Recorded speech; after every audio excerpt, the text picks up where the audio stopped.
రాయలసీమని రతనాల సీమ అని రాయల కాలంలో పిలిచేవారట. ఎస్, ఈ మాటనైతే అందరూ వింటూ ఉంటాం. అలాగే రతనాలని రాసులుగా పోసి విజయనగర సామ్రాజ్య కాలంలో పోసి అక్కడ మార్కెటింగ్ చేసేవాళ్ళంట, వ్యాపారం చేసేవాళ్ళంట. అలాంటి సముదాయం ఒకటి అక్కడ రాయలసీమలో నడిచేది అనేది కూడా మనం విన్నాం. సో అనేక సినిమాల్లో కూడా చూసాం.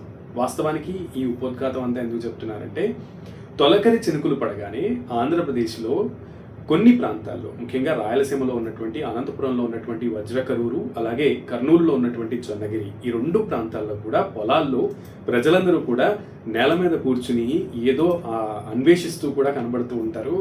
అండ్ చాలామంది తమ చేతుల్లో రాళ్లలాగా మెరిసిపోయేటువంటి వస్తువులని పోగు చేసుకుంటూ ఉంటారు. అందులో ఏదో ఒక చిన్న పాటి వజ్రమైన, అంటే రాయి వజ్రంగా మారపోదా, అది నిజమైన వజ్రంగా తేలపోదా అనేటువంటి ఆశతో ఎదురు చూస్తూ ఉంటారు. ప్రతి ఏటా ఇటువంటి వార్తలు మనం చూస్తూనే ఉంటాం.